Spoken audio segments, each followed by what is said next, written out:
Hey everyone, I am so tired and I just got off my weekly Wednesday meeting. We're studying this book by Susie Larson called Strong in Battle. And the very first chapter was just resonated with me, and I have to share just a little bit of it with you. So bear with me, because I know that I do these things and I know you do these things.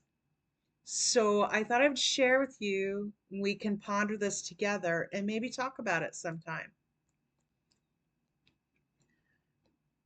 What do we do when our fears become rebellious? Our fear.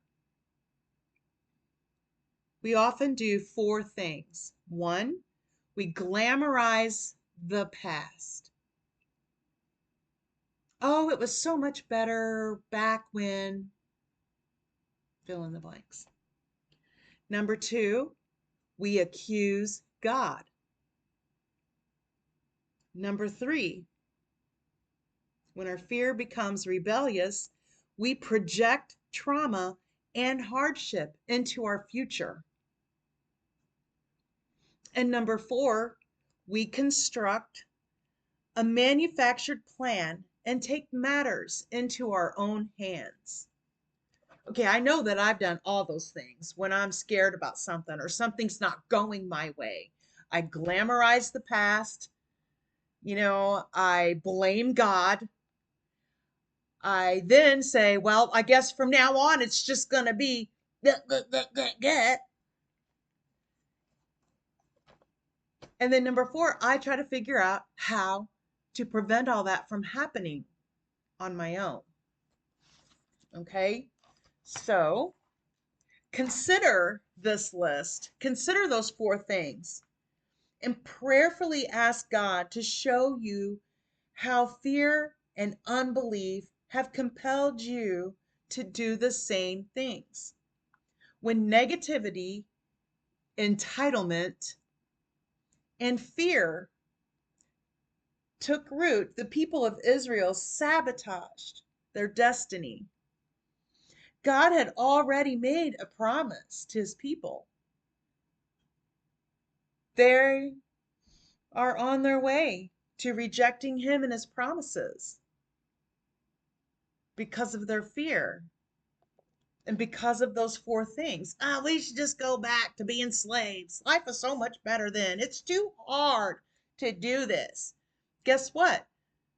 They blocked the promises that God had for them. Okay? When negativity, entitlement, and fear took root, the people sabotaged their destiny.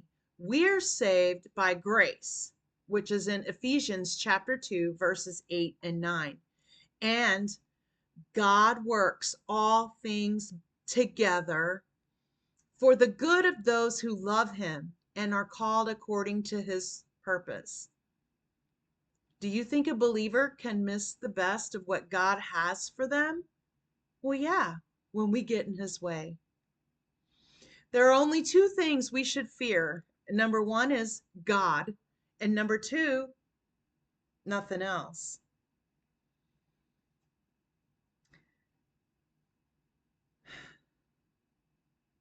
The answer to this, the solution to this problem when we find ourselves ruminating again over those four things that we do, the abiding life is the miraculous life. In other words, abiding with Jesus.